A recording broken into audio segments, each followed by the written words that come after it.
నా వీక్షకులు subscriber comment పెట్టారండి, దానికి నేను వీడియో రిప్లై చేద్దామని అనుకున్నానండి. జరుగు పవన్ కుమార్ అనే వాళ్ళు పెడుతున్నారండి. హాయ్ సార్, హాయ్ మా, I'm Pavan Kumar as mentioned in the video. నాకు గ్రేడ్ 2 తోటి మెయిల్ ప్యాటర్న్ బాల్డ్నెస్ అనేది డయాగ్నోసిస్ అయింది. ఏదైనా అప్రోప్రియేట్ ట్రీట్మెంట్ ఏదైనా చెప్పండి నా కండిషన్ కి అని అడుగుతున్నారండి పవన్ గారు. గ్రేడ్ 2 మెయిల్ ప్యాటర్న్ బాల్డ్నెస్ వచ్చినప్పుడు మనకి ఎలాంటి ట్రీట్మెంట్స్ ఉంటాయి, అసలు ఎప్పుడు మనకి ఇబ్బందులు పడుతూ ఉంటాము, ఏ విధంగా మనకి ట్రీట్మెంట్స్ సేఫ్ గా ఉంటాయి అనే దాని గురించి నేను మీకు ఇవాళ వివరిస్తాను. నేను మీ doctor Raj Kiret, Celestee skin laser and hair clinic, Jubilee Hills, LB Nagar, Kokapet మరియు సన్ సిటీలో chief and founder dermatologist and hair transplant surgeon గా ప్రాక్టీస్ చేస్తున్నానండి.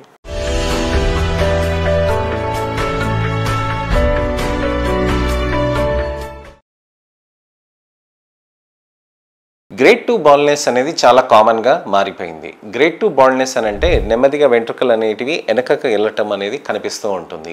గ్రేడ్ 2 బాల్డ్నెస్ లో మనకి ఇంపార్టెంట్ గా ఏంటి అని అంటే hair line receding, hair line recession అది కనిపిస్తూ ఉంటుంది. అలానే పలచగా అవుతున్న వెంట్రుకలు కనిపిస్తూ ఉంటాయి. హెయిర్ లాస్ కూడా ఎక్కువ అవ్వటం కూడా కనిపించవచ్చు. అయితే ఇలాంటిది ఉన్నప్పుడు ఫస్ట్ మనం చూసుకోవాల్సింది ఏంటంటే లైఫ్ స్టైల్ అనేది ఖచ్చితంగా మనం మార్చుకోవాలి. ఆరోగ్యవంతమైన లైఫ్ స్టైల్ చేసుకోవాలి. ఏ టైంలో నిద్రపోతున్నాం అనేది మనం చూసుకోవాలి. కనీసం 9 గంటలకి 10 గంటలకల్లా పడుకొని 8 గంటలైనా 6 గంటలైనా మంచి నిద్ర అనేది ఉండాల్సిన అవసరం ఉంటుంది.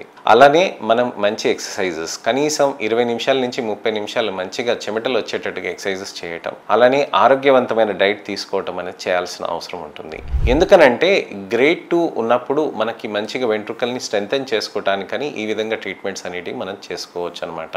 కానీ మనకి లైఫ్ స్టైల్, ఎక్సర్సైజ్, డైట్ అనేది చేసుకుంటే మనకి ట్రీట్మెంట్ ఆప్షన్స్ ఎక్కువగా ఇబ్బంది లేకుండా కూడా మనం చేసుకోవచ్చు. So life style, exercise, diet అది మార్చుకున్నాక మనం పిఆర్పి, మీసో, జిఎఫ్సిస్, అలానే మినాక్సిడల్ థెరపీస్, అలానే సీరమ్స్ ఉంటాయి, అలానే బయోటిన్ సప్లిమెంట్స్, సేఫ్ సప్లిమెంట్స్ ఉంటాయి. ఇలాంటివన్నీ మనం తీసుకుంటూ వాటిని పోస్ట్పోన్ చేసుకుంటూ ఉండొచ్చు. సప్లిమెంట్స్ లో మనకి బయోటిన్ సప్లిమెంట్స్ ఉంటాయండి. గమ్మీస్ అనేది మీరు తీసుకోకూడదు. గమ్మీస్ లో కార్న్ షుగర్ సిరప్స్ అనేటివి ఎక్కువగా ఉంటాయి. వాటితో పేగుల్లో కాన్స్టిపేషన్, డయేరియా అనే వచ్చే ఛాన్సెస్ ఉంటాయి. కడుపులో నొప్పి కూడా వచ్చే ఛాన్సెస్ ఉంటాయి. అలానే ముఖ్యంగా మనకి ఇంపార్టెంట్ ఏంటంటే మనకి మెడిసిన్స్ లో సేఫ్ న్యూట్రిషనల్ సప్లిమెంట్స్ ఉంటాయండి. ఫినాస్ట్రైడ్, డ్యూటాస్ట్రైడ్ అనేది ఉంటుంది. కానీ గ్రేడ్ 2 లో అంత ఇష్టపడనండి నేను ఫినాస్ట్రైడ్, డ్యూటాస్ట్రైడ్ ఇవ్వటానికని. మెడిసిన్స్ అనేటివి మనం తీసుకుంటూ ఉంటే మనకి మంచిగా రిజల్ట్స్ అనేటివి కూడా వస్తూ ఉంటాయి. పిఆర్పి అంటే ఏంటి అని అంటే మీ ఓన్ బ్లడ్ తీసుకొని ప్లేట్లెట్ రిచ్ ప్లాస్మాని తయారు చేసి దానితో మనకి ఇక్కడ వెంట్రుకలకి ఇచ్చేస్తాం అనమాట. ఇక్కడ మాడికి ఇచ్చేటప్పుడు మనకి రోలింగ్ చేసి కానీ మనకి చిన్నగా సన్నటి వాటితోటి ఇక్కడ ఇచ్చేస్తాం అనమాట. ఎటువంటి ఇబ్బంది లేకుండా ఉండటానికని అక్కడ మొద్దుబార్చే క్రీమ్ పెడతాం. సో దానితోటి మీకు చక్కగా పెయిన్లెస్ గా జరుగుతుందండి ట్రీట్మెంట్. సో ఇలాంటి అనేక రకమైన థెరపీస్ తోటి కూడా మనం బాల్డ్నెస్ ని పోస్ట్ పోన్ చేయొచ్చు. సో ఇప్పుడు తెలుసుకున్నారు కదా. ఇంకా ఎటువంటివైన సందేహాలు పవన్ అడిగినట్టుగా మీరు కూడా అడగొచ్చండి.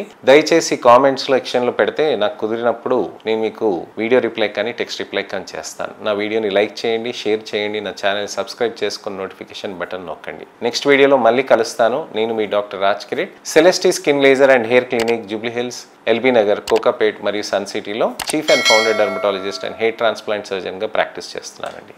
నమస్తే.